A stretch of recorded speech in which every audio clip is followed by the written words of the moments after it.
Tell you depression and the inflation and the Russians and the crime in the streets. All I know is that first, you've got to get mad. Wait a minute. You ain't heard nothing yet. Wait a minute, I tell you. I want you to get up now. I want all of you to get up out of your chairs. I want you to get up right now and go to the window, open it, and stick your head out and yell, I'm as mad as hell, and I'm not going to take this anymore. Welcome to the David Pollack Show. I'm mad as hell, I'm not going to take it anymore. Everything is awesome. Everything is cool when you're part of a team. Everything is awesome when you're living out a dream. Living out a dream. Everything is awesome. This is good. Ain't it good now? Welcome to another exciting David Pollack Show. I'm out here looking about I have lots of stuff to share with you today because Washington's gone crazy. I don't even know where to begin. First of all, we're going to talk about Biden dropping bombs over Baghdad, not Baghdad actually, but in Iraq and Syria. We're going to talk about that because that happened since we last spoke. We're going to talk about the border because it was an awesome convoy. And your own Ryan Matta is going to be here in just a minute to talk about all of that. He's here. He's just behind the scenes, so he'll show his face soon. Later, we're going to talk about that because that convoy was amazing. There he is, right there, sneak peek. But man, and then we got to talk about this bill where the Senate basically doesn't care about you anymore. We're going to talk about that in a second. They want to send more money to Ukraine than they do to the border. It's insane. We're going to talk about that here. The world is losing their mind because Tucker went to Russia. So we're going to talk about that, man. And we're going to talk about polls. And no, not people from the country, but what the people are saying about who's going to win an election. So we got lots to talk about. So I'm not going to waste time. I'm going to get right into it. I'm going to be topic one. So as you might have heard, the Senate's like, hey, House of Representatives, since you can't get your stuff together, we're just going to go ahead and do our own bill, essentially. And they call it a bipartisan agreement. This is NBC News reporting. And I have a bunch of stuff to show you here, so I'm going to go through it when I get there. But essentially, it's a $118 billion package. They want to reduce the record high crossings at the border. And of course, they call people migrants, not illegal aliens. And they say it also includes critical aid to Israel and Ukraine. Now, of course, you have Rhino / called conservatives, James Lankford of Oklahoma. And then you have Democrat Chris Murphy of Connecticut, Kristen Sinema, of course. Now she's an independent from Arizona. They love to call her a moderate, but really she's an opportunist. Opportunistic? She's an opportunist. Anyway, so they call this an aggressive border security and migration overhaul. Migration, if it passes Congress. So they put together this bill, right? They're very, very, very excited about it. Even Joe Biden, this is topic 5. Even Joe Biden is excited about this here. Look what he says. So Joe Biden is talking. Now, I can't see what that says here, but hey, hold on, I'll pull it up on my screen. So Joe Biden is so excited about this that he's celebrating, saying how this is going to be revolutionary, touting, again, the bipartisan nature of it and all these things. Anytime you get a bill that stinks for Republicans, don't you know, when Joe Biden runs out and calls it bipartisan, remember the infrastructure deal that basically no Republicans voted for, but just enough did, that it got across the board, and all the other things that the Democrats have rammed down your throat due to weak Republican leadership? They always call it bipartisan. So when President Biden celebrates something being bipartisan, a president that has defined MAGA as being basically white supremacist, terrorist, ultra MAGA, whatever the bad things he says. So when Joe Biden is celebrating bipartisanship, you know it's a bad deal, right? And let's talk about what's in this bill. This is going to be topic 3, if you can pull it up. So in this bill, basically, there is, and you can see it on your screen there, there's tons of money for Ukraine, lots of money for all these different programs, and even less money for the border. The craziest part about this whole thing, by the way, they only implement these emergency strategies if more than 5,000, quote unquote, I'm saying quote unquote because they're not migrants, if 5,000 illegals cross the border, then the emergency goes into effect. So basically, over 1 million people is allowed to come across the border a year. 1.5 million, I think. I don't know. I'm not good at math. Before it's an issue. 1 million illegals they're allowing with this. It gives Joe Biden sweeping authority over these emergency actions.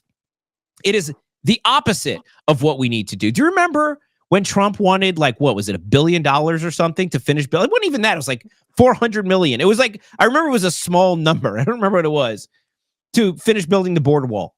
Look at the billions and billions and billions of dollars here that they're allocating, and not just to the border, but to Ukraine, of course, for aid for Israel and all these other things.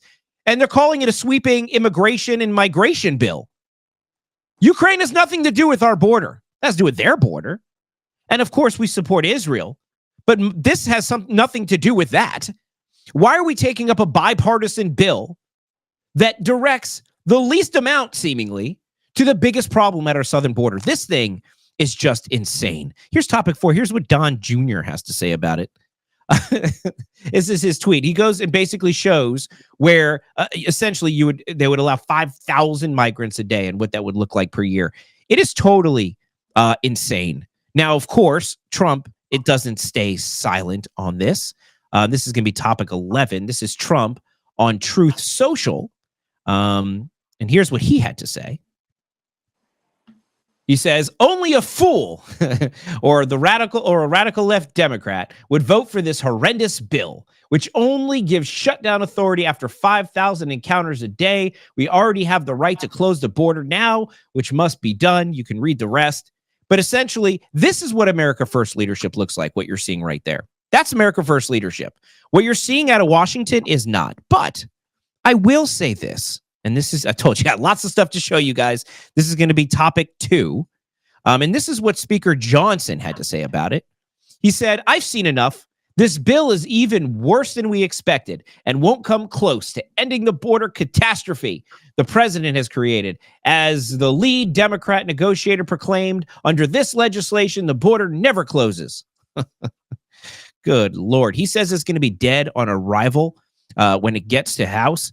And rightfully so. Now, of course, everybody's talking about this right now. This is the biggest thing. And here's the thing. Should you be surprised that this is what we're getting out of the Senate, right? We don't have a majority in the Senate, by the way. So if the Senate is coming out with a bipartisan bill, it's not going to favor Republicans. But here is the issue. The House of Representatives had the opportunity, CR after CR after CR after CR. That's continuing resolution, the very thing we fired Kevin McCarthy for because he couldn't pass the single spending budget bills that everybody requested. Single subject spending bills, meaning each appropriation would be handled separately and expeditiously, and there wouldn't be these continuing resolutions and these omnibus bills. And Kevin McCarthy made deals with Democrats, so we fired him. Remember all that? Well, now we have Speaker Johnson, and Speaker Johnson's tough talk right now. Tough talk on the border. Interesting, though. If it wasn't for Speaker Johnson not shutting down the government, Speaker Johnson doing what he had to do to actually get legislation to the Senate where it could have died, which is fine. Now he's putting it on the Senate to send him a bill that he gets to be tough about and say, I'm not signing this bill. This is a bunch of smoke and mirrors. I don't have the audio, and I wish I did, because I do have other clips of Trump when he was on Maria Bartolomeo or whatever her name is over the weekend. He was talking about this specifically.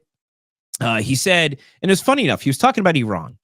And he said, we didn't have a problem with Iran when I was president. I'm paraphrasing. I don't remember exactly what he said, but he said something interesting. He said, when I killed, I don't know which one it was. It was one of the Iranians, the one who invented the roadside bombs. I can't remember his name right now.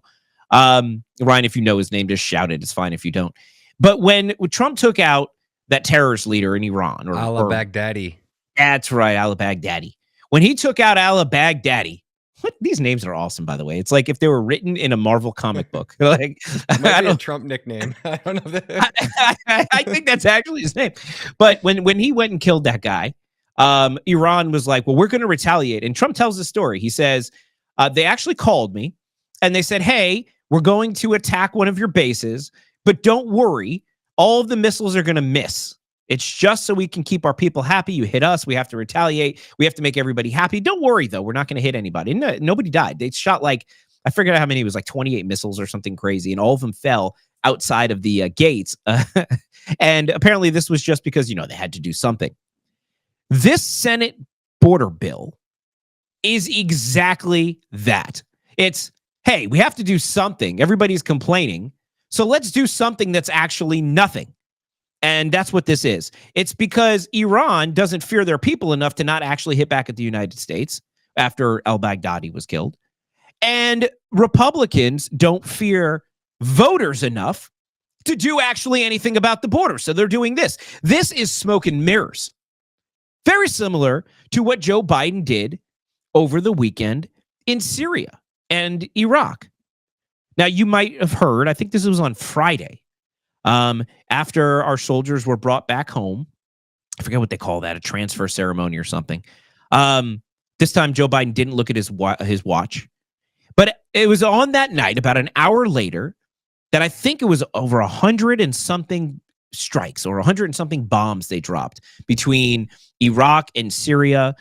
They said essentially it was on strategic targets. It was communications facilities. Every time they hit these places, they always give them like these fancy names like weapons factories and these. And I always wonder, because look, like you, I have seen when they attack. I was talking about this on the on DC After Dark. It's the new Pollack and Couch show.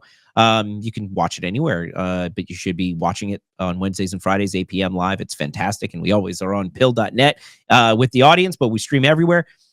Shameless plug of my own show. But on our Friday show, we were talking about how basically this is a script that we've heard before. Whether it was Clinton or Obama or Bush or any time, not Trump, but any time the United States would strike terrorist targets in the Middle East, they would always use the same script. We hit weapons facilities, training facilities, key infrastructure elements to support terror operations. And even then, when I was younger and I didn't pay closer attention to politics, and I was like, that's weird. Like, if terrorists have weapons manufacturing facilities, why are you waiting to bomb them until they've already attacked us? Wouldn't it seem smart to take out the weapons facilities when they exist, or maybe diplomatically suggest, hey, we know you have a weapons manufacturing facility operated by terrorists and maybe you should do something about it? I never quite understood that. But that same narrative now you're starting to see here. You hit significant targets in weapons manufacture. And again, why are terrorists building weapons in the middle of the desert, and why is that okay? We'll put a pin in that and come back to it later. But essentially, that is the attack over the weekend, the retaliatory strikes. I think I should have a video on this. This is going to be video 2, if you want to pull it up. I forgot I even had it. Tonight, the American retaliatory strikes have begun. U.S. Central Command saying late this evening, U.S. forces began striking more than 85 targets in Iraq and Syria, using numerous aircraft, including long-range bombers flown from the U.S. The targets, Iran's Islamic Revolutionary Guard Quds Force and affiliated militia groups, hitting their command and control operations centers and intelligence centers, rockets and missiles, and unmanned air vehicle storage, among other sites. President Biden tonight saying our response began today. It will continue at times and places of our choosing, adding, let all those who might seek to do us harm know this. If you harm an American, we will respond. The U.S. strikes come in response to that deadly drone attack by Iranian-backed militias that struck towers. Of things that you've seen before, those same stock images. Right, guys? Have you seen those same stock images of the jet taking off of the deck of the aircraft carrier? That wasn't actually from the strike, I'm assuming. But it's the same stuff you've seen your whole life, right? Jets taking off and bombing things in the Middle East and us celebrating. The only real effective anti-terror policies we've had, by the way, when Donald Trump was president, we actually annihilated ISIS. It wasn't, we're going to bomb a training camp. It was, we eliminated ISIS. There was no terror attacks when Donald Trump was president. No terrorists were walking across our southern border. And while Joe Biden is spiking the football. I will attack ice cream, meatballs, and chocolate at a time of my choosing. When he goes and says this, and we're going to talk a lot more about the border later, don't worry. But when he says stuff like this, and our southern border is wide open, and terrorists literally just walking across, planning attacks, building their cells. Nobody knows who the hell they are. Some of them are attacking cops in New York and walking free, giving us the middle finger as they're released without bail. Our southern border is wide open and terrorists are walking across. Meanwhile, Joe Biden is celebrating an attack in the middle of a desert on some container that supposedly is some kind of terrorist weapons facility. Look, I'm all for attacking people who attack us, but this isn't real. Don't buy it. This isn't the United States showing strength or aggression. It's not even deterrence. This is the United States appeasing people who are saying Joe Biden isn't doing anything, whether it's the border, whether it's in the Middle East. This is Joe Biden appeasing, well, it's not even Joe Biden, it's the people around him, appeasing the critics. Just like the story when Iran, that Donald Trump tells about Iran saying, don't worry, we're going to send some missiles, but we're not going to hit any fences. I would bet you that Joe Biden called Iran and said, don't worry, we're not going to actually hit anything important. We're just going to drop some bombs so people leave me alone. I don't understand at this point what the purpose of all this is. You can try to keep your critics quiet, but at the end of the day, all you're doing is just postponing the inevitable for when a terrorist comes and attacks us here in the United States. So this isn't fooling anybody. You're putting the American people at risk, and it's got to stop. And we're going to talk about a lot more about the border later with Ryan, as I mentioned before, because so much cool coverage for the convoy over the weekend, and we're going to talk about that. But as I always do, actually, before I get to this, I got to tell you about Tucker Carlson. So you might have heard Tucker Carlson is in Russia. And what Tucker is doing there has people very upset. Some people are calling him a traitor. Some people are saying he shouldn't be allowed back in the country.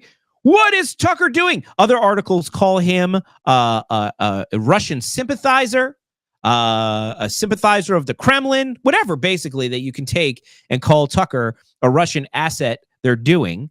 But essentially, everybody thinks he's there to interview Vladimir Putin, which is fine because Barbara Walters has been over there and interviewed Vladimir Putin. Other journalists have gone to Russia to interview Russians. But when Tucker does it, it's proof of some kind of vast Russian conspiracy, Russia. Interestingly, here's a video. Now, it's hard to understand because it's a Russian video. Well, it's in English, but they put Russian subtitles that are much louder than the audio itself. This is going to be video 3. I guess somebody runs into Tucker somewhere and talks about how much they love him. But this is circulating around Twitter. You can go ahead and take video 3. Alexei, I like you. You're the best American journalist. Thank you. Well, where are you from?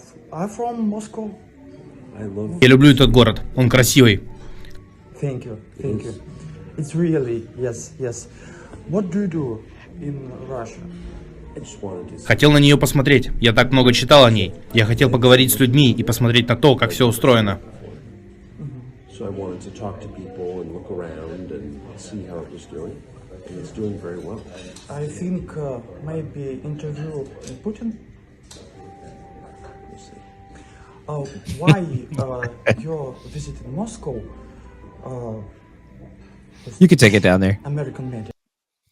But, I always listen. I don't know. You're going to call me a name, some kind of ist after this. But every time I hear the Russian accent, it makes me want vodka. I don't know what it is. But anyway, so that's Tucker. He's probably interviewing Putin. And of course, the media is going ham. And we will see what happens. They hate Tucker. And this is what happens when you live in a place where only journalists that are on the approved list are allowed to travel and speak. It won't be long before they're locking up journalists in the United States. It's probably what they're going to be. I wouldn't be surprised if Jack Smith is opening up an investigation now and see what he's doing. Ignore what Hunter's doing over there. That's not important. All right. Before I go any further, I got to talk about polls. Polls. Not the people from Poland, but the polls here in the United States. This is going to be topic 7. This is, guys, you're excited. My Trump people in here are excited.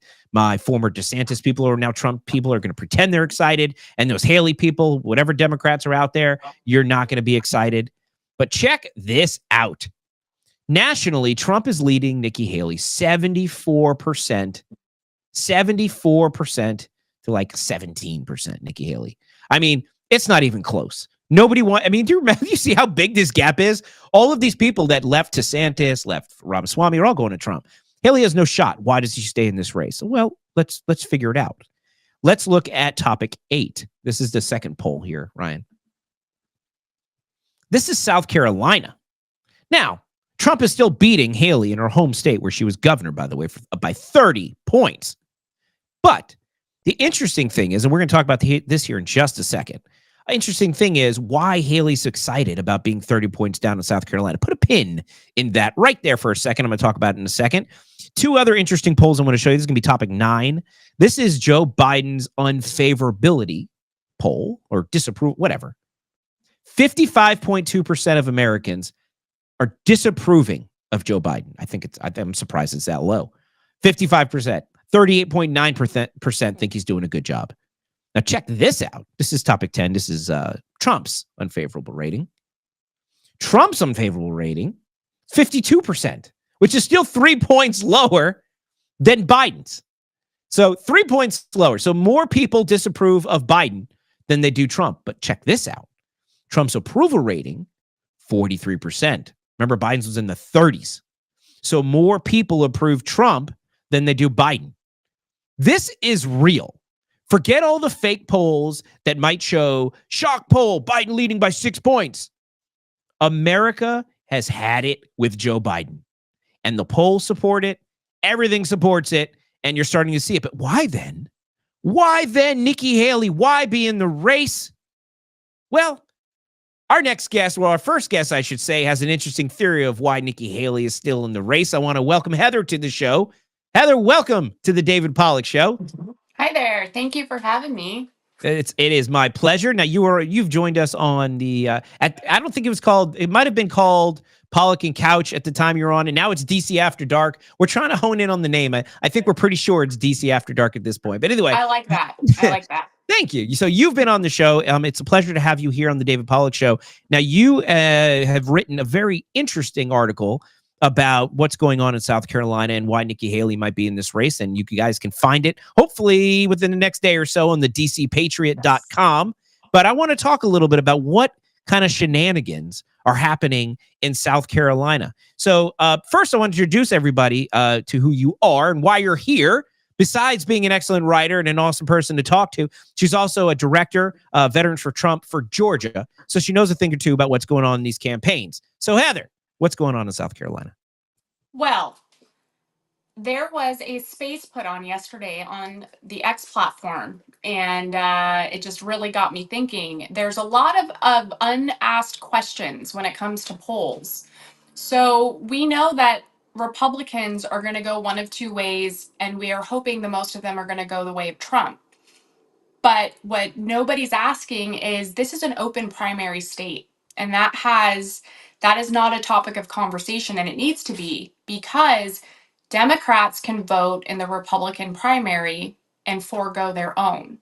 So when you are looking at the fact that there was a historically low turnout for Democrats, I believe something around 130,000 votes were cast, and you rewind about 4 years and look at the last presidential primary, and the Democrats had 540,000 casted votes.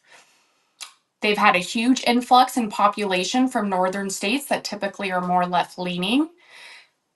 When have you ever known a Democrat to leave any vote off the table? Yeah, well, yeah, and that's very interesting. So, you can argue lower than usual enthusiasm for Joe Biden, which is possible. But even if there is lower than normal enthusiasm for Joe Biden, those people still can vote, right?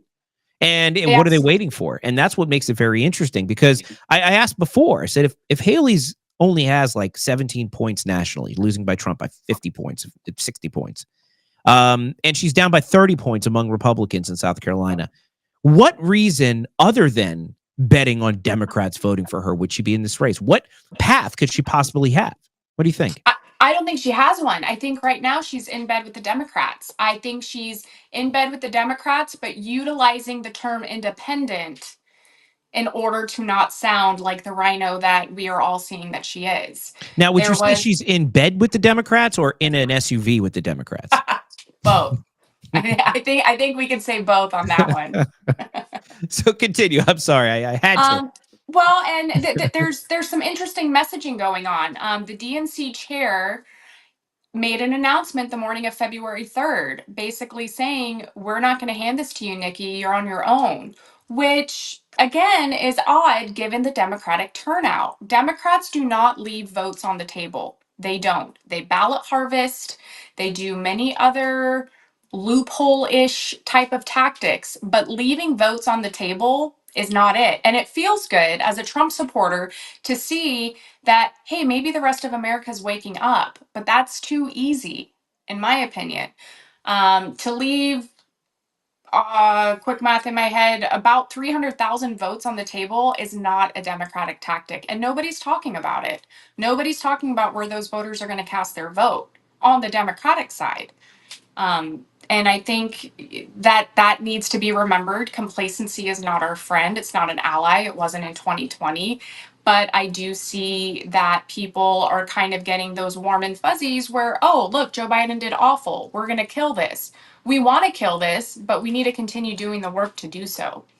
Yeah, well, and then there's a reason why I know he's talking about it, because they want the fix. I mean, the RNC, now Trump has actually suggested that he's in favor of replacing Ronna McDaniel at this point.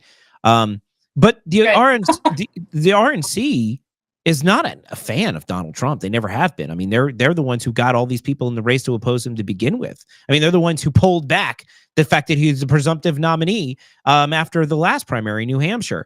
The RNC is hopeful that Nikki Haley can survive till New Hampshire. The RNC wants Trump to end up in jail just as bad as Jack Smith does. The RNC is hoping Nikki Haley can get enough support from moderates and independents and Democrats that it makes it competitive so people bail Trump. So they just can't say the quiet part out loud. Well, they're saying it. Can't. Yeah, well, they are. I mean, it's not even the quiet part anymore, right? What we're seeing is whether it's the bill on the border, whether it's what's going on in South Carolina, Nikki Haley being in the race in general, it's clear, just like 2016 when Kasich stayed in until the very end.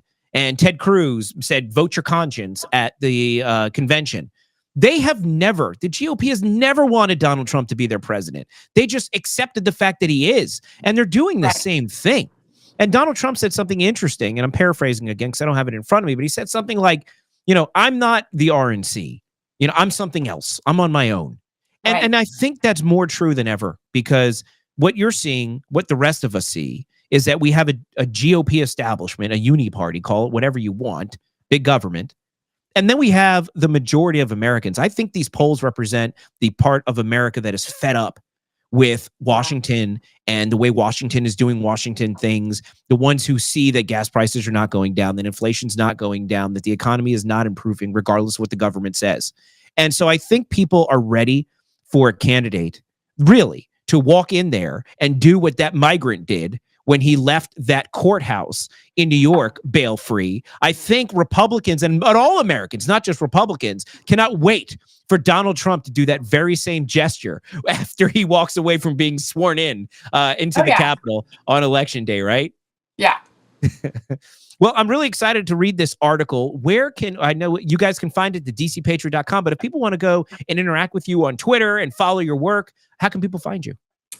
They can find me on X/Twitter. My handle is @LibertyValkyrie. Do you want me to spell it? No, we'll post a link to it. I'm not super popular. I really only hang out on X. That's kind of where I let my political rage. That's my outlet. Is X. Well, we're going to have you back, and we're going to have you back for a lot longer, because there you go. See, Ryan's on top of it. He's got your profile right up there. What you guys don't know about Heather is not only is she the director of Veterans for Trump for Georgia, but she's also a 20-year veteran. She's also 15-year veteran. Yes. Sorry. 50. That's she served a really long time as a mechanic. Worked on airplanes and cars and all kinds. Well, not cars, but vehicles. Heavy equipment. Fine. Not a Kia. And she also has been an advocate for foster care reform platform, being a success story of the foster care system in California as well. So she is a very, very, very cool woman, and I cannot wait for you guys to learn more about her, and we'll have her back on the show. Thank you so much for joining, and we look forward to seeing that article. Thank you, David. I appreciate the time and conversation. Yeah, well, we'll talk later on that Twitter space. Sounds great. All right, take care. Bye, guys. All right, guys, we're going to take a very quick break. And when we come back, we're going south, baby. And we're not going on vacation in Mexico, but we're going to talk about the people coming across our border. So don't go anywhere. David Pollack Show will be right back. Hey friends, David Pollack here. If you're craving the best soft serve ice cream around, Topper's Creamery's got you covered. Serving the Apopka community for over a decade, Toppers is known for the finest old-fashioned custard-style soft-serve ice cream in a variety of flavors, from their French vanilla bean to exciting specials like German chocolate cake. But the experience doesn't end there. Be sure to grab a fresh baked waffle cone or a sundae topped with my favorite, the fresh baked brownies. They even offer pup cups for your four-legged friends. So hurry in to Topper's Creamery in Apopka, South 512 Hunt Club Road. Make sure to tell them David sent you. With today's economic environment, it's never been more important to secure your hard-earned wealth for you and your family's future. FinSec Life works to offer industry-leading customer service to help successful individuals and businesses protect their wealth. Whether it's a business succession plan, estate liquidity, or a variety of life and long-term care policies, FinSec Life can help deliver peace of mind, knowing that if something happens, you or your company is taken care of. Visit finseclife.com. That's FINSEC life.com. Securities offered through Valmark Security Inc., member FINRA and SIPC. Investment advisory services offered through Valmark Advisors Inc., an SEC-registered investment advisor. FinSec Life is a separate entity from Valmark Securities Inc. and Valmark Advisors Inc. Business owners, are you sick of dealing with those big-name telecommunications companies that leave you frustrated with terrible customer service and then lock you into long-term contracts? That's why I want to introduce you to my friends over at Public Telephone Company. They are an industry-leading VoIP provider offering all-in-one business communication solutions that are completely contract-free with competitive pricing. But perhaps the best part, they're all about supporting their customers with US-based customer service, and they're always willing to go the extra mile. Don't let your phone company drive you mad. Call Public Telephone Company today at 877-314-4080 or visit them at publictelephonecompany.com. Welcome back to the David Pollack Show. We got so much to talk about now, including the border, which is really cool because there was a convoy over the weekend and to take the border back. And so all these truckers got together. I think it was like 700,000 people, or I don't remember how many it was, went down, and all these different, I think there was 3 separate convoys, but one of them ends in Eagle Pass, where they went to a giant ranch and they had this big rally, and there was little rallies along the way too, where they had some great speakers, and it was just a real patriotic type thing where regular America's like, Washington, it's time for you to do your part. We need to take back our border. Now, our own Ryan Matta was there, the man behind the curtain right there, doing spectacular work as a journalist. And man, I was following your videos all weekend. I was reposting them. The things that you brought, especially with the gate being open just there past Eagle Pass and all of those things. I mean, it was really fascinating to see what was going on down there. I was hoping you could just tell us a little bit about what the experience was along the convoy route, the rally, everything. Let's talk. Man, it was so exciting. It was such an honor to be a part of that experience. And I think it was interesting to watch the mainstream media and the fake news in real time and being fully aware of how they manipulate narratives and being able to see it all roll out and knowing the narrative that they were going to try to push versus the overwhelming momentum coming from us, which was peace, love, unity, respect. You had mentioned 700,000, which is what I actually thought as well. I was reporting on that. That was part of the fake news, what they were trying to propagate and make it look like there was this massive amount of people coming down to take over the border. Wasn't true. If I had to take a guess, I would say probably 50 to 100,000 across the entire country at all 3 different rally points, people coming and going. I would say probably close to 50,000, maybe 100,000 at certain points of times if you count everybody that came and left and all the different people that came and went through it. But it was it was so overwhelmingly peaceful, and it was made specifically to be peaceful. So at one point, they started to push the narrative that we were going to Eagle Pass to confront Border Patrol and overthrow National Guard and shut down the border ourselves, which wasn't the case. Specifically, Doc Chambers changed the location at the last minute, about a week before the event went off. We didn't end up in Eagle Pass. We ended up in Quemado, Texas, which is about 20 minutes from Eagle Pass. And he specifically worked with local law enforcement to drive the convoy in a separate route that went around Eagle Pass. So we specifically did not enter Eagle Pass. Now, people like myself went down to Eagle Pass because on Friday, which was the second day, I got down there on Thursday. That was the first. Friday was the second. As the convoy was leaving Dripping Springs, Texas, headed to Quemado, Texas, Doc Chambers did a live interview with Ivan Raskins, and he was telling us that the Democratic Party was staging a fake counter protest down in Eagle Pass to make it look like we were a bunch of Christian nationalists. But I know I'm jumping the gun a little bit. We're going to get into that here in a little bit, but that was just the overwhelming momentum of this overall event. Was we're here to address our grievances with the people that are supposed to be our public servants and act more like they're an elite ruling class who dictate every aspect of our lives. We're sick of it. We're fed up with it. This is our country. This is our ground. And we're here to peacefully demonstrate that we're going to start putting God first. And when you start putting God first in everything, it all works itself out in the end. So there was some really cool speakers throughout the event as well. So here's a couple things. And yes, I want to let our audience know, again, our time is limited on the radio here in Orlando at 94.9 FM, 950 AM. The Answer Orlando, where my show airs. We only have an hour of radio, but on the podcast, we have some extra time, and I have a special treat for you guys. On my radio audience in Orlando, you got to get to your computer and go watch the live stream, because after the radio show ends, we have some exclusive evidence of actual staged protests by major news organizations. The ones who tell you that all these ideas that these things are staged is a hoax. I cannot wait to bring that to you. But again, you're not going to get it on the radio. You're only going to get it on the live stream after the radio ends. So make sure you follow us over and go and check out the stream. But there's a ton we're going to talk about now on Radio Time, because there's not only the speakers were great, you went on your own and you started exploring and investigating and found some interesting things. Let's first take, I guess, the journey down. And where was it, like a ranch or something where everybody was speaking on a stage? Because I think Ted Nugent was there. There was some really amazing speakers. Can you talk a little bit about what that event was and what they were talking about there? So that was the first event. That was I shouldn't say the first event. That was when I got there and caught up with the convoy. But I think that was like the first big event they put together. That was in Dripping Springs, Texas. So it's about 2.5 hours northeast or northwest of Eagle Pass, maybe 3 hours, give or take. And that was the first event. That was where the convoy was first meeting.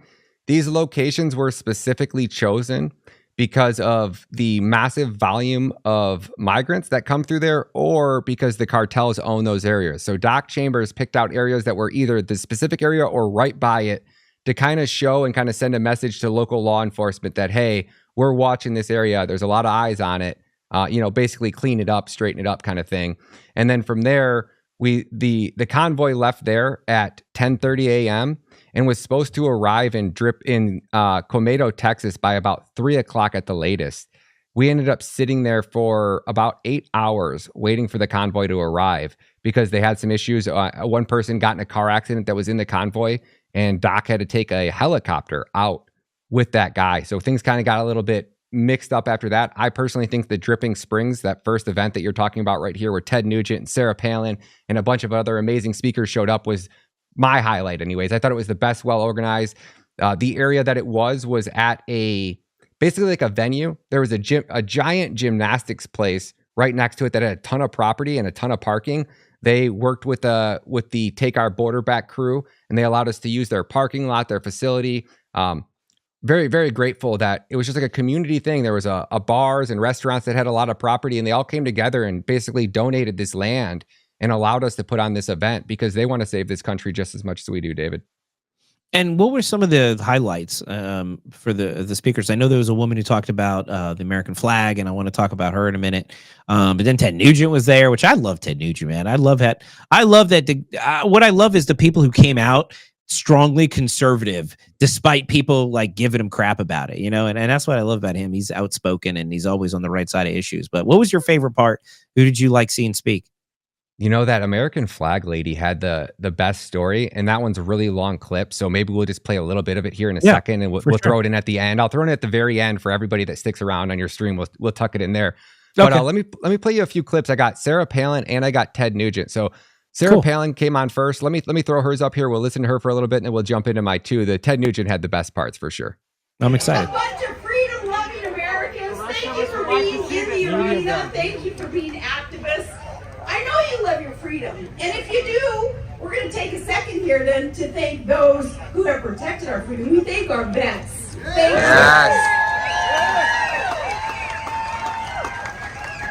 you. We honor you vets. Thank you so much. I'll tell you what, the eyes of the world are on Texas right now, on the Lone Star State. And as a proud Texas homeowner now, kids living here, just right down the road, I feel a real affinity, a real connection to so many of you here in Alaska's little sister state, Texas. Absolutely love it. I do want to thank you for being in the arena, knowing that now, more than ever, it's required of us to stand up and fight for what's right. Because it's unconscionable, it's treasonous what our own federal government is doing to us in actually sanctioning an invasion, a foreign invasion of our country. Amen. I know that you guys know that, and I just want to speak on behalf of, every state now is a border state. Every state is affected. So for you all to be jumping in the arena, knowing that, like I say, now more than ever, we have to stand tall, we have to stand up and fight for what is right. Every violation of our charters of liberty that's going on right now, Article 1, Article 4 different clauses in our charters of liberty that our federal government is sanctioning to allow this invasion. Like I say, if that's not treason, I don't know what treason is. Amen. I mean, right? That was the message, David. We're here to support the brave men and women who sacrificed it all, who put their lives on the line and laid down and paid the ultimate sacrifice. And we are just trampling all over their graves right now. And those people should be held to the highest honor. And what a disgrace that we're doing to our veterans. Yeah, I agree with you, and I don't mean to make light of the situation, but I have to joke just for a second about Sarah Palin because she was living in Alaska. And do you remember when she was running? The thing was, she said, "I can see Russia. My foreign relations experience is I can see Russia." So then she moves to Texas, where she can see Mexico. She just loves to move to places where she can see other countries from her front porch. I don't know what it is. So maybe next she'll move to Florida so she can go live in Key West so she can see Cuba. But I think one of her requirements is that she has to move to a state where she can see another country from her door. No, I'm kidding. No, what she said is spot on, and she's exactly right. Yeah, it's disrespectful to everybody who's fought for our borders. I mean, what is the purpose of going and fighting and dying for a country that the government seems to not want to protect? It's obnoxious, and we talked about this all the time. It's like we have two countries. We have the government, and then all of us who live inside of it who are fed up with being ignored by the government. But there is other speakers here. But before we get to it, I want to take a super quick break, and we come back. I want to hear what Mr. Ted Nugent had to say, because I'm sure he was compelling as well. So let's take a super quick break. When we come back, we're going to hear about what Mr. Ted Nugent has to say from the border. Don't go anywhere. David Pollack Show will be right back. Patriots, listen up. It's time to wake up and smell the freedom. Beard Vet Coffee is here to fuel your American spirit. This isn't just coffee. It's a battle cry in a cup, a declaration of love for the land of the free and the home of the brave. Crafted by the hands of those who've walked the walk, talked the talk, and, grown the damn beard. Vet founded, vet focused, and beard operated. This is coffee with a mission, a purpose, and a testament to the unyielding American spirit. It's a tribute to the tireless resolve that courses through the veins of our great nation. This is the taste of victory, the flavor of freedom, the coffee that stands as firm as our belief in America's destiny to lead and never to kneel. Beard Vet Coffee is more than a brand. It's a legacy steeped in the principles that make America great.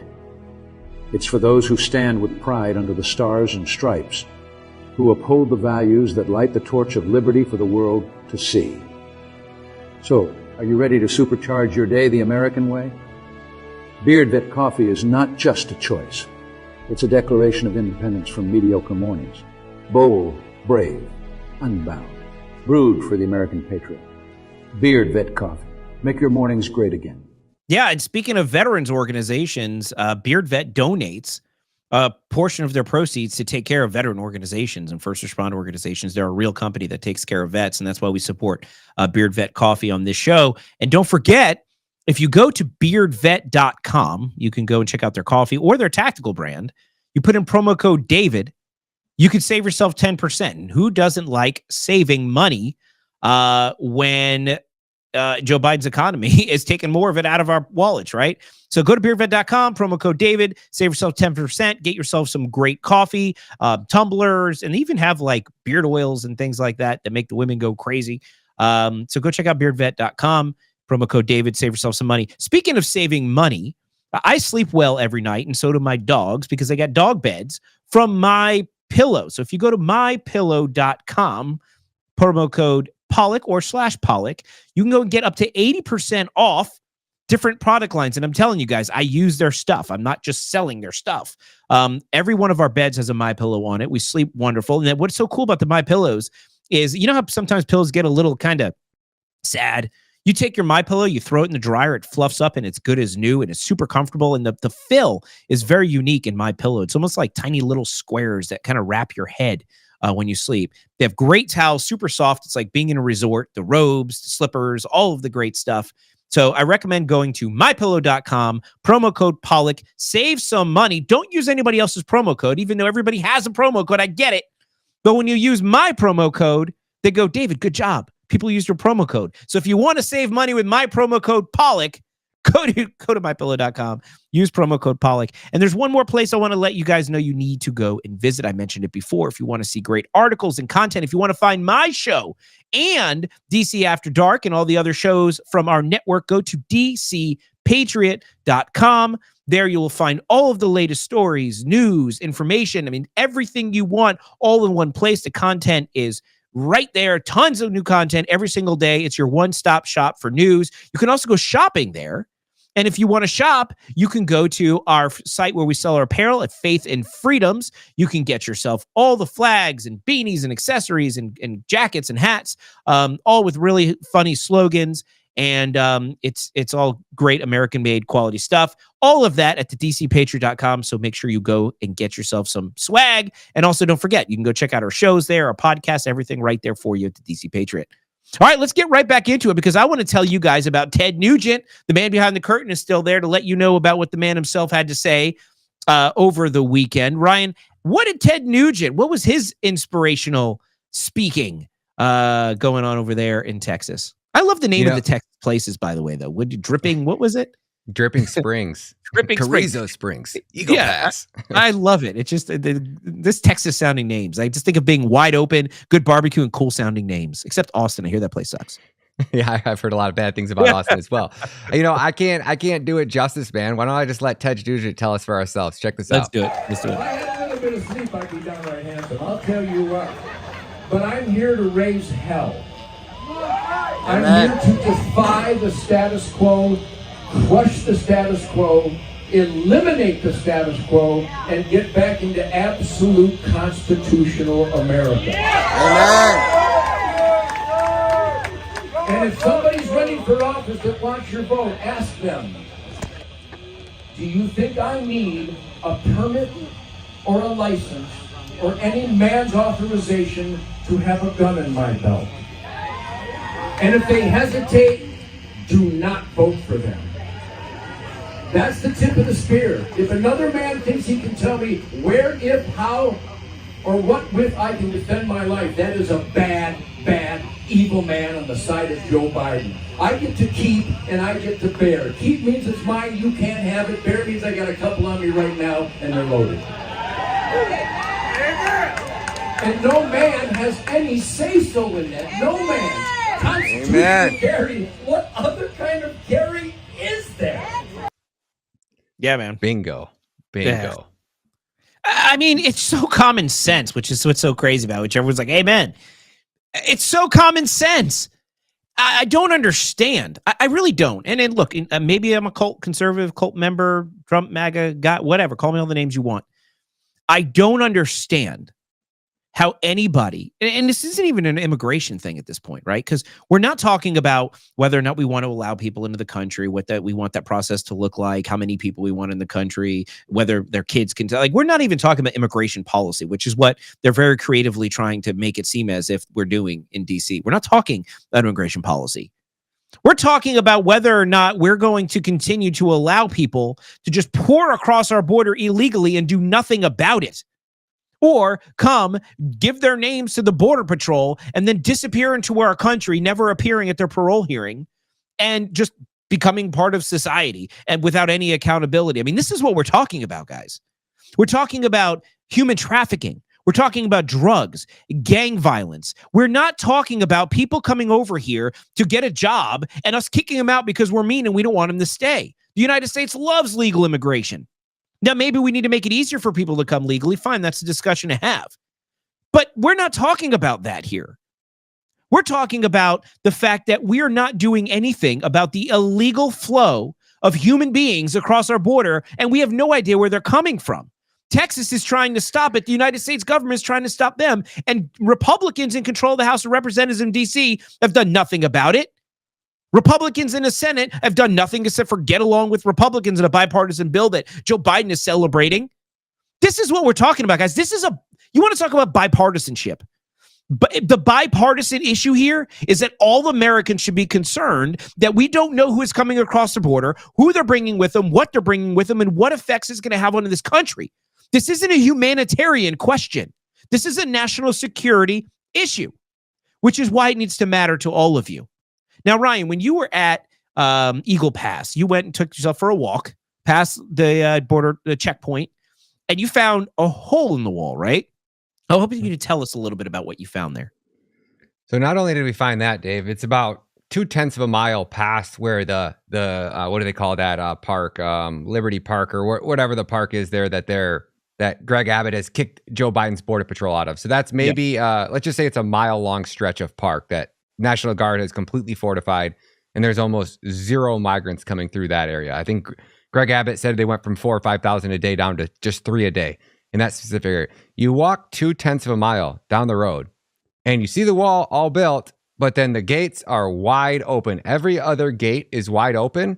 So what you're not seeing is that's the main area where the reporters used to go, and we'd see all those migrants getting processed there. What they are doing, and that's where basically the Border Patrol would just basically check them in and put them on a bus. That was just the main staging area because they had lowered the river water using this dam down to 80 cubic centimeters per second is basically the flow of water. So they've now opened this dam and the flow of water is like 5,000 cubic centimeters per second. So it's like they've increased the flow of water by like 5,000%. Why didn't they do that before? They've done it now. So specifically at that area where you saw people, they were carrying their luggages on top of their head and they were just walking straight across the river. You can't now. Now they have to go hundreds of yards upriver with flotation devices and then struggle their way downstream just to make it back to that specific point. Now, if you go 0.2 of a mile past that, the gates are wide open, and JLR Investigate actually has footage of Border Patrol picking up a group of migrants right there. So if National Guard gets to them first, they get charged with the crime and supposedly get deported. And then once you have a criminal record, you cannot claim asylum in the United States again. So they're basically permanently banned from ever trying to re-enter this country if National Guard gets them first and if that's actually accurate. But Border Patrol, they've basically staged it now so that Border Patrol has its own area that's off the grid, has no trespassing signs on this private property that's beyond the border wall. So Border Patrol can have the migrants come to this specific location. They're being told to come here because they have a CBP app that literally directs them where to go. And not only that, do they get directions there, there's other areas that we also found. So that one was within 0.2 of the mile. That was right next to the park. So it's very easy for Border Patrol to get these migrants and ship them into this country. Then probably about 5 miles away, JLR Investigates took us to another area. And this area is insane, David. When you see the amount of shoes and garbage, I mean, this is a major, major crossing point. There is absolutely no wall. And then after they come across the river onto USA soil and they get on USA soil, it's private property owned. One of the pieces of property is actually owned by a previous Border Patrol agent who actually gave us permission to come there and film. So now we can't get kicked off that property. But, I mean, there's holes in the fence. There's shoes. It is... We talk about garbage. There was a 40-yard dumpster at the Shelby Park area in Eagle Pass, that main point I was just talking about before. A 40-yard dumpster. Like, you want to gut your entire house and remodel your whole house, you order a 40-yard dumpster. You could literally fit doors, drywall, everything from your house in this 40-yard dumpster. National Guard told me that they were emptying that once a week at Eagle Pass at the Shelby Park area. This other spot we find, it's all on the ground. They have no dumpsters there, and it's by far the worst amount of trash I've seen. You guys have seen my work. I mean, I've showed you mounds and mounds of trash. This is by far the worst. So once they come onto that property, Border Patrol has went and staked signs in some guy's private property, which say like El Camino something or other. And it shows them exactly how to get to an area where Border Patrol will just pick them up and take them into this country. And what is all the garbage that you saw? Like, what is it? So this is all their clothes, tampons, things that they bring across the river, medicine, shampoos, whether they're fleeing in a hurry and trying to ditch Border Patrol and they're just dumping their stuff, or a lot of them use the wet clothes and they throw it over at one point had to climb over barbed wire. Now there's a hole in this. And we're not talking about like the big border wall fence that you see. We're talking about just a normal like chain link fence that the farmer probably put up himself, and they're, tampons, the NGOs over in these other countries like Cambodia and the Darien Gap over in Panama, these NGOs are giving these migrants like travel kits. You get some water, you get some soap, and don't forget you get condoms, because they got to give you contraception, because what is it, like 80% of the women and children coming across that border are raped, assaulted, or molested by the cartel. So the NGOs are providing you with some contraception, so hopefully you don't get pregnant or get an STD en route to America after you get raped. It is really awful. And I know there's more. I don't have time to get into it. I know there's more down there as far as the facilities, the conditions of the facilities. And I mean, you guys have seen it in other places. What's a crazy thing is we've showed videos of what it looks like in New York. And we've had, people talking about what's like in Chicago and these places where where the governors have relocated the immigrants to. What you guys haven't seen is what it looks like on the border, what the border states have been dealing with and the crisis there. They don't have anywhere to house these people either. And it really, what Ryan describes with the piles of trash and all these things, that's just from the crossing. There are so many impacts of this crisis, and we haven't even begun to even hear about it because the media is trying to protect this administration and not tell these stories. I don't know why they aren't telling these stories. In my mind, it's such a lack of journalistic integrity to not tell these stories of what's going on our southern border. I mean, I already mentioned the national security issues, but the humanitarian issues too, because like Ryan mentions, the sexual assaults, the rapes. I mean, these are children. Children are being assaulted as they're walking through that. These are, a lot of them are criminals. There's criminals coming across, drug dealers, cartels. They're taking advantage of these people. They're getting paid to smuggle these people. It's disgusting. And the fact that more people aren't hearing about it, but I promise you this, they're going to hear plenty about it. As soon as Trump gets elected, they'll be like, this is Trump's problem. Look at the horrific conditions on the border. And they're not doing, then you're going to hear all about it.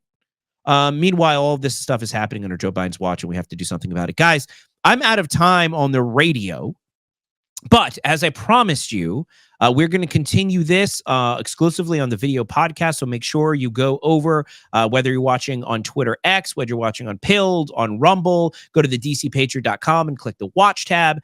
There's a million different places you can find this. Go over and continue to watch our show, because we're going to bring you some exclusive information about a staged protest by a major media outlet. And I can't wait to bring that information to you. But that's all the time I have here on the radio. Make sure you tune in, same time, same place every week. And thank you for continuing to be the best part of our show. Our listeners, make sure you go and visit DCPatriot.com. Check out all the information. Go get yourself some materials at Faith and Freedoms. And remember to go visit our sponsors and save some money with our promo codes. Guys, that's it. That's all I have for you tonight. Thank you so much for watching. Take care, and we'll see you next week. All right.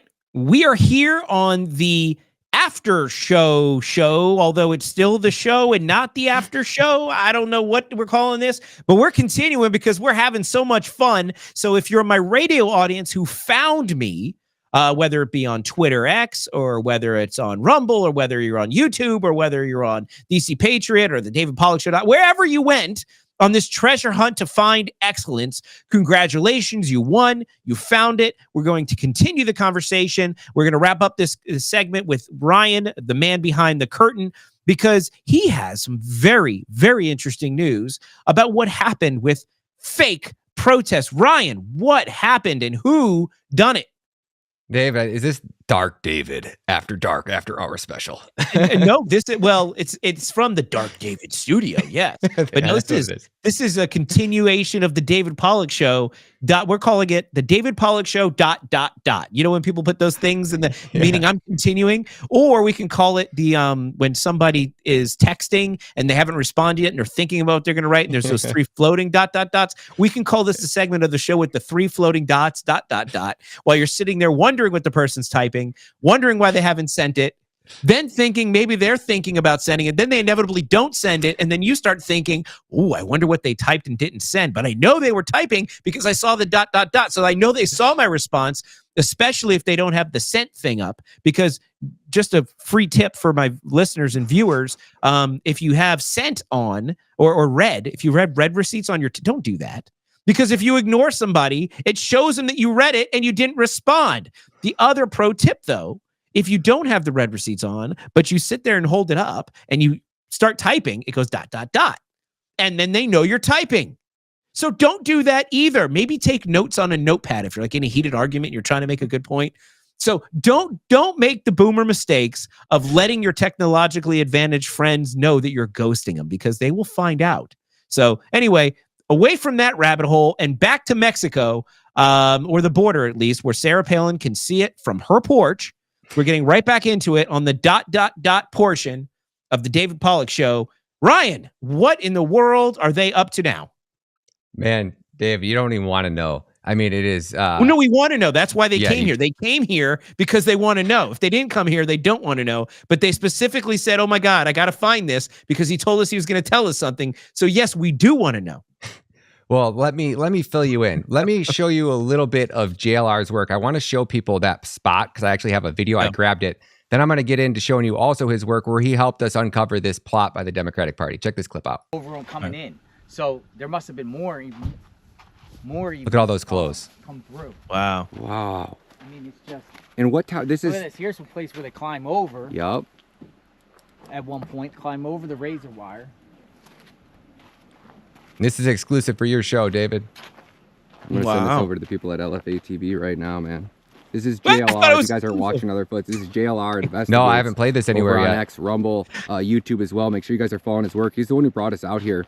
You guys are looking at this, and let me give you guys the overhead shot. This is the drone footage of what we're looking at here. You can't really tell. It doesn't do it justice. Wow. But JLR was showing us, this is the gate. This is where they break right into the country. They have a hole in this gate. Doesn't look like Border Patrol or anybody's done anything meaningful to attempt to secure this. And now we're so are you going into Mexico right there? To the Rio Grande. Yep, that's right at the edge of the Rio Grande. Which obviously Correct. you can tell by the amount of clothes, folks. Oh, it's trash and clothes. Trash bags. They put their dry clothes in the trash bag. Oh my gosh. Betsy, come with us. So yeah, Dave, just to give you an idea, that's it. So that's JLR. JLR Investigates over on S. His work's phenomenal. And you could see I didn't go up high enough with the drone shot, but it is so big and there's clothes everywhere. So obviously that's a major point. Did you see any of the big border wall there? Did you see any National Guard around us? Did you see any Border Patrol? No. The whole drone shot I showed you. You guys just went through like nothing. Yeah. No problem. Yeah. So it's all a psyop, man. I'm glad that Greg Abbott's taking some initiative and kind of showing the Biden administration, hey, we can assemble, and if we have to secure our border, we can. But they're just going to go to Arizona. They're just going to go to California until we, put the rightful president, Donald J. Trump, back at 1600 Pennsylvania Avenue. We're in deep trouble because it's not just that. It's all of the forces working against us. And this is what I want to get into. So I want to explain a little bit. Like I had talked earlier, we got intel from Doc Chambers saying that the Democrat Party was staging a fake protest or a counter protest down there, and they were going to have a ton of people, blah, blah, blah, blah, blah.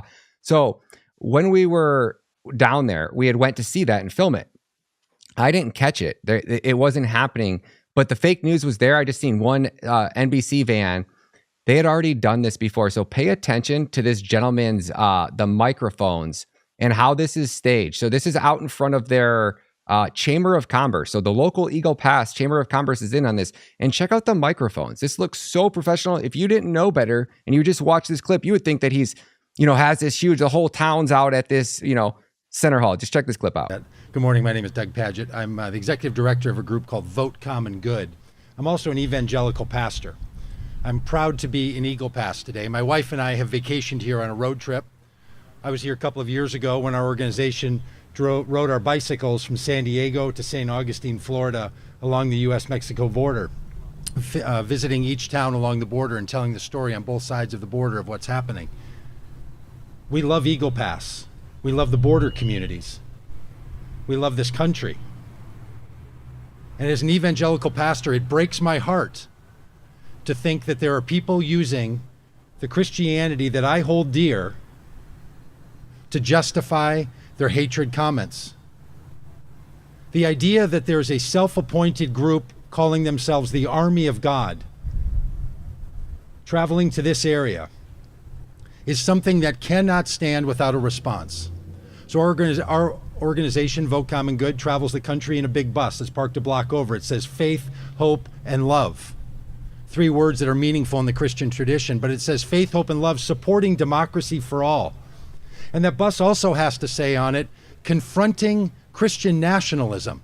And so that's it, right? Confronting Christian nationalism. So I didn't see the bus at Eagle Pass, but I seen some things. I seen this group of people. One was wearing like a Wu-Tang shirt. They looked like your total BLM protesters. And they were all down at Shelby Park right in front of the gate when I pulled up and seen CNN News. So then we leave there because we're trying to get back and meet up with the convoy. The convoy is supposed to be coming over. So I pull up to the convoy and I see this bus pull in right behind us. They must have been, maybe 10, 15 minutes behind us. And I see this bus come in, and Betsy, my friend, she goes, look at the bus. It says, supporting democracy for all. She goes, anytime you see something saying about supporting democracy, it's normally the exact opposite. So Hernando went on to votecommongood.com, and he found that clip that I just played, right? So that was them holding a press conference, trying to say that we are Christian white nationals, that we are coming down there to have a confrontation with Border Patrol. They got the FBI to evacuate a migrant processing facility, which was in 0.2 of a mile from my Airbnb. So you can see them putting all of the ducks in a row and trying to make it look like we were coming down to Eagle Pass, which the convoy had nothing to do. Like I told you earlier, we were rerouted around Eagle Pass. We didn't even drive through it, right? Yeah. And then after, the next day on Sunday was when Greg Abbott decided to magically hold this convention of governors where he just flew in 14 or 15 governors from all these different states, and he staged this protest, or he held this event at Shelby Park, right? Within the next day. So our thing ended on the 3rd. He scheduled it for the 4th. Anytime any celebrities or there's any events going down at the border, what happens? The cartels clean it out. And the narrative was we were a bunch of Christian nationalists and we all came down to Eagle Pass. This army of God came to Eagle Pass and to expose the invasion, and there was no invasion to be seen. Greg Abbott had cleaned it all up. Well, check this one out from JLR Investigates. Did they come from up there? Did they come from did they walk down the line? Why here? Why right in front of the main entrance on the day the governor is coming here? It makes no sense. Considering we've been here all week and we haven't seen anyone. Now tell me. This makes no sense. The main roads coming in here are blocked off by police. All 3 main roads coming into here are blocked off by police. This goes down forever of fencing with National Guards positioned at all corners. National Guard over there. National Guard right there. Police right up here on each street. You can't come down here. But then suddenly you got 12 people from Ecuador, many children standing in front of Shelby Park, the most secure park in the country, and you got Border Patrol here. I'm sorry, I'm getting a little bit of like, whoa, what in the world? But it just doesn't make sense, folks. This is weird. Wow. See that, Dave? And I know you're going to want to comment, but let me keep going for a second. Then you can jump in. I want to show you this next part here. So now this is the fake news, right? This is at the main rally on the last day.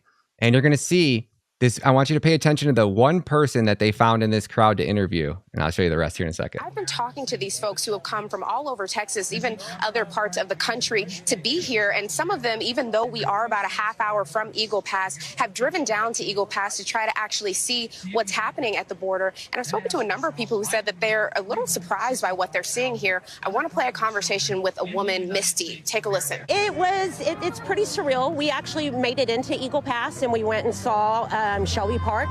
I was able to see some people actually trying to cross and stopped at the wire there. So it's very eye-opening. And tell me more about eye-opening. Is it what you expected? Is it better? Is it worse? It's not what I expected, but then again, I don't know what I expected. I can tell you it's not as bad as what I thought. So that's kind of eye-opening in itself too. All right, so now, right, Michael Yawn gave this really good speech, and he was warning people about when you hear the words Allah Akbar and you hear people screaming that, it is too late, the bullets are already flying, right? And he's kind of warning us about the people that are funding this, the NGOs that operate it. So earlier that week, this girl was tweeting all over online about it, right? And again, this is a 2-day event, so check this one out. This is the next day. Amanda, why are you saying Michael Yawn's an anti-Semite? Only 300,000 people live in Well, why? Like from that speech? Like why? 262 murders. 20 times. Well, because you're wrong. Because he actually doesn't want Jewish people to die. That's why he's talking about Hias and all these things that are facilitating. You got to add to that the George Floyd effect, okay? What are you talking On the about? night of June the 1st and June He's the talking 2nd, about Hias 2020 funding. Yeah. Well, no, you don't, because that's not what you were saying in your post. You're just here to like make complain about stuff. It's like really tired, and you're just doing it for money. Huh? No, if you were to look at your Twitter, you're full of bitches. No, but like, why do you do that? Because it's not really like journalism or anything. Don't touch.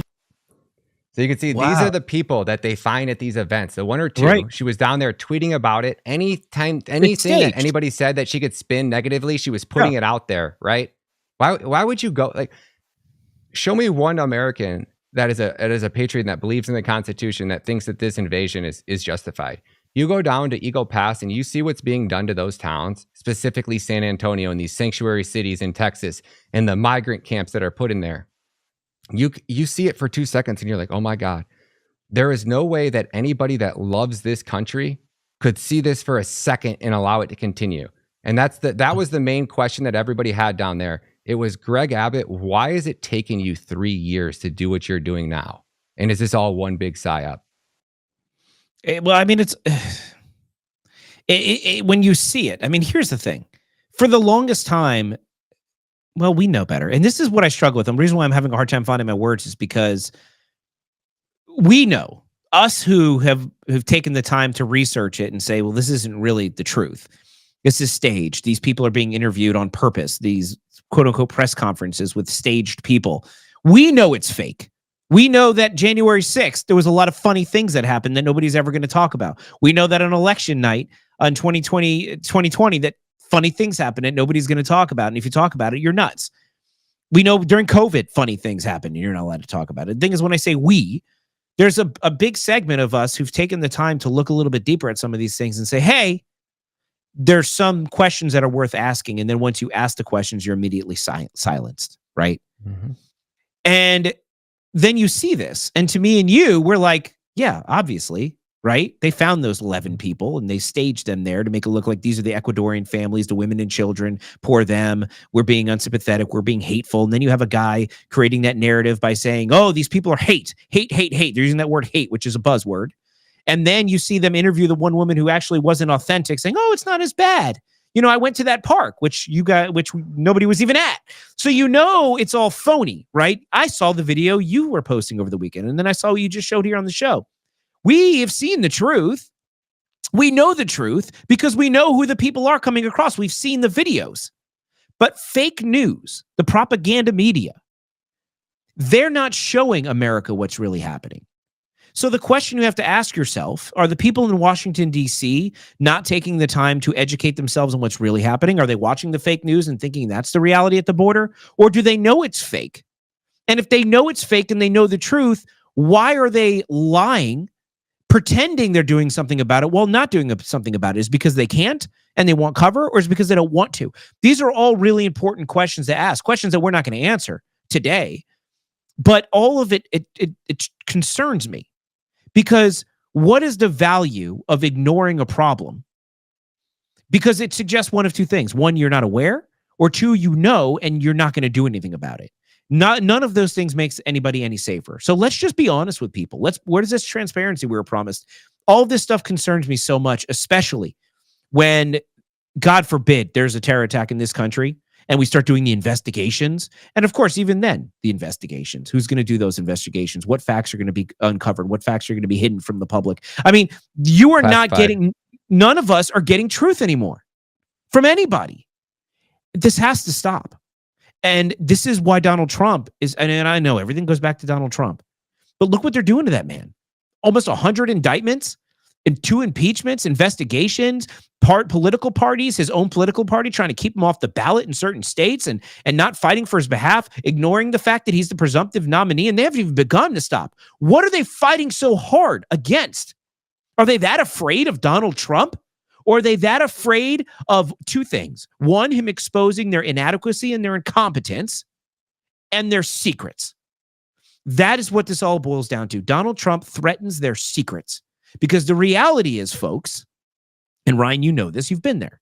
The reality is the government is not doing anything to protect you from what's coming across the southern border. You taking off your shoes and getting felt up by a TSA agent who's thinking about their next break is not keeping you safe in the airport.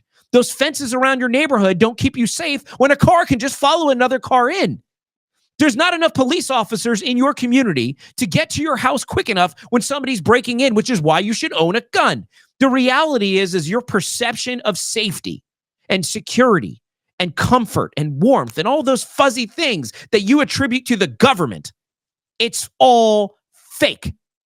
You aren't safe. The only thing keeping you safe is you, your preparation, and your community. That's what keeps you safe, not the big government. But that is the lie that they're trying to perpetuate. That is what they're trying to protect you from. And the reality is that the border isn't secure. The reality is you're not as safe as you are. And why do they want to keep this secret? Is it because they're evil? No. The reason they're keeping this secret is the reality is there's more of them than there is of how do I say this? I don't want to say there's more of us than there is of them, because it's not us. But there's more criminals than there is police. There's crime than there's courts.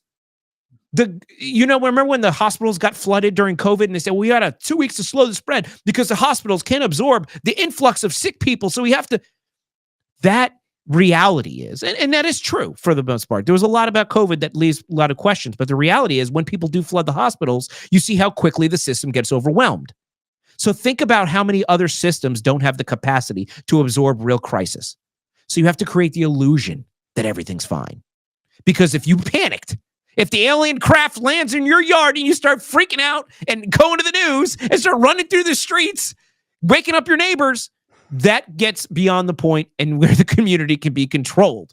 All of this has to do with control and the idea that you have this perception that we're going to keep the peace. We're going to walk in line with our fingers over our mouth, single file, like you learn in school. Be good. Don't talk back. Keep your mouth shut. Fall in line, shut up. Or be banned or be arrested, or be deplatformed, or be fired, or suffer the consequences of not being a good person. And maybe if you're really good, you'll be the line leader and you'll get extra recess. Guys, you have to start asking questions. And look, let me be 100% clear, because I don't want any knocks on my door. I'm not suggesting that there is nefarious principles at heart. I'm not suggesting that they're doing this because they're bad people. I think they're doing this because the reality is they can't do anything about it. And they don't want you freaking out. They don't want armies of people picking up torches and going to the border and starting militias because they're worried about what's happening, because they should be, but they shouldn't be. And this is what the government is trying to prevent. The government is trying to prevent anarchy, communities trying to take it upon themselves to keep themselves safe. They're trying to prevent anarchy. What they're trying to do, I believe, and I do believe that the intent is pure, that they're trying to keep you safe. They're trying to keep this country safe. I just don't believe they have the tools to do it, so they have to make you believe that you are safe, because if all hell breaks loose, there's nothing anybody can do about it. So you have to ask the questions. And here's my problem with all of that. I trust the American people. I believe in we the people. I don't think it's up to the government to keep us safe. I think we can keep ourselves safe. I think our communities can keep ourselves safe. I think our churches and our organizations and our schools and our religious leaders and just even our communities in general, we can take care of ourselves. We don't need the government for everything. So stop acting as if we can't take care of ourselves. Let's start being truthful with the people. Let's admit that there's a damn invasion at the southern border and there's nothing we can do to stop it. We try really hard, but there's not enough walls and not enough border patrol. Why don't you ask for volunteers to come help you? Ask for the National Guard. Admit that there's a problem and then find a way to solve the damn problem. Don't lie to us. Give us a false sense of security while we're all at risk for a damn terror attack. Trust the American people. That is the damn solution.